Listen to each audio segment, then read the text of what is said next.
One of the things that I really liked about the script was that it was kind of the opposite of like John Wick's story, in the sense that John Wick is trying to get out.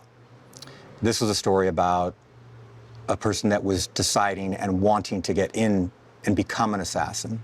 So that fascinated me because we've seen different iterations of the assassin who's either already a legend or trying to get out. John Wick being one of the best of that, in my opinion. Not very often do you get to see somebody who wants in. And what does that mean about that person?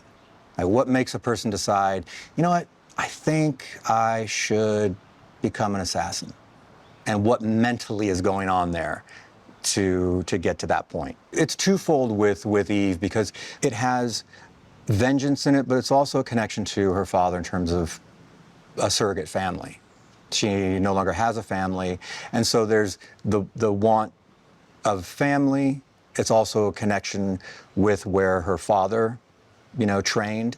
So it's one place feels like maybe this could be a second home, but also I really am pained and want revenge for what happened. This film, you're able to see, kind of taking a peek behind the curtain of how the Roscaroma operates, because again, we have Eve coming into it from the beginning. If you're coming in from that point of view of somebody who's totally brand new to it, and experiencing how they train, how they move up the ranks, and a really, really brutal boarding school. John Wick and Eve, they both suffered loss.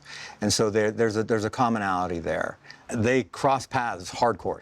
John Wick is on his way out of all the ramifications and consequences that he's been through.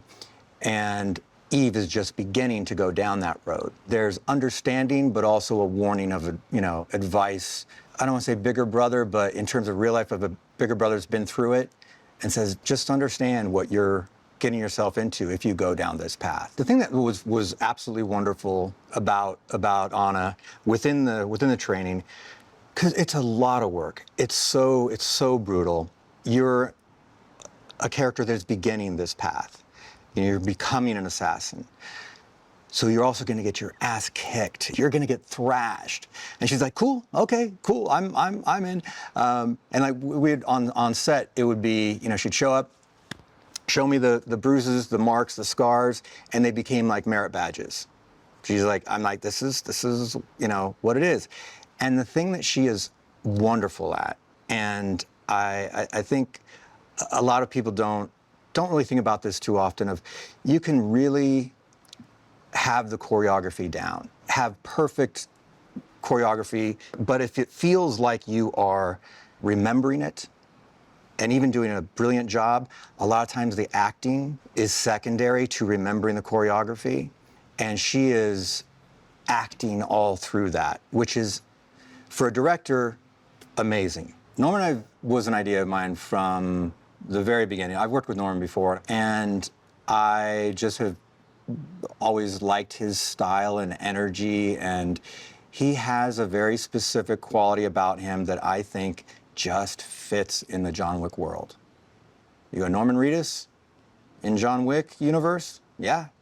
Ian McShane is a blast, and you love to hear him speak and say anything. He just has a way with words, and there's the way that he holds himself, and he's brilliant. So you get kind of lost in his performance, and just the nuances he gives to it are so engaging and so powerful, and they sound so profound. He's also a real laugh. Like, he's got a wicked sense of humor.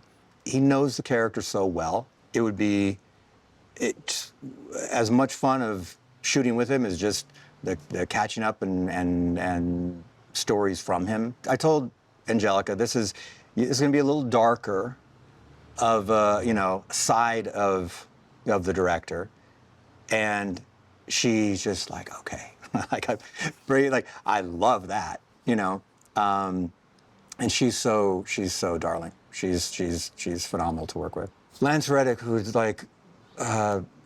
such a wonderful wonderful human being that's incredibly sad.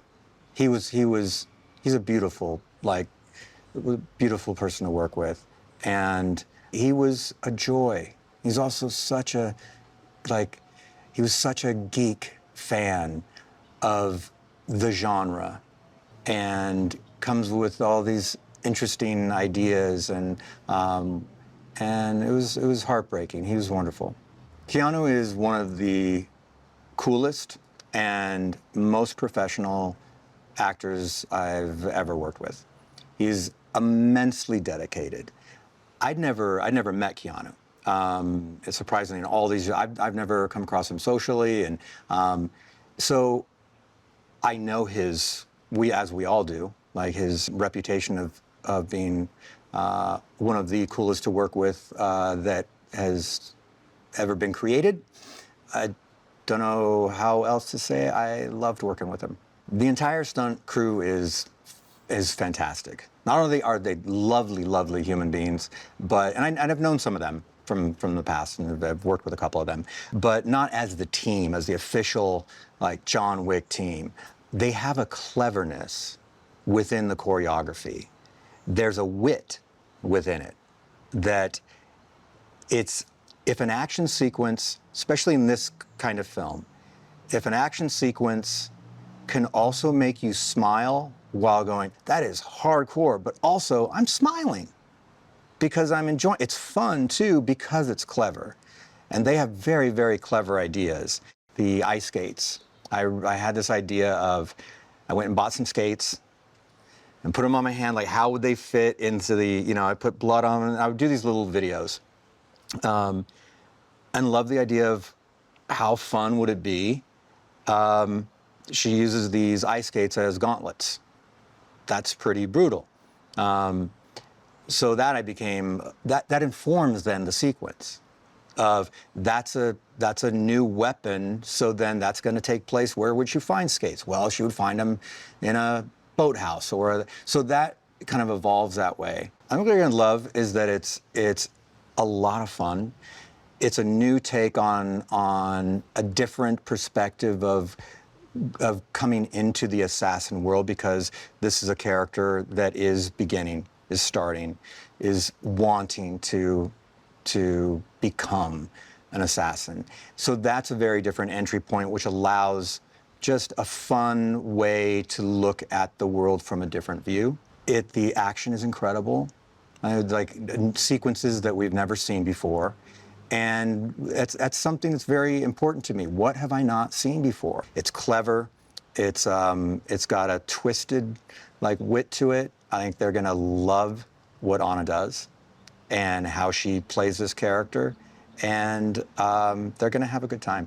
And seeing how one is trained to become an assassin, so what Eve goes through, you can kind of imagine that through her journey in Roscaroma, that this is possibly what John Wick would have had to go through in some of his training. So it kind of gives you a window into the possibility of what he might have gone through in his journey for that. And then with the flamethrower sequence, the grenade sequence, there was we've seen flamethrowers in films before, never a close quarters flamethrower battle like a gunfight.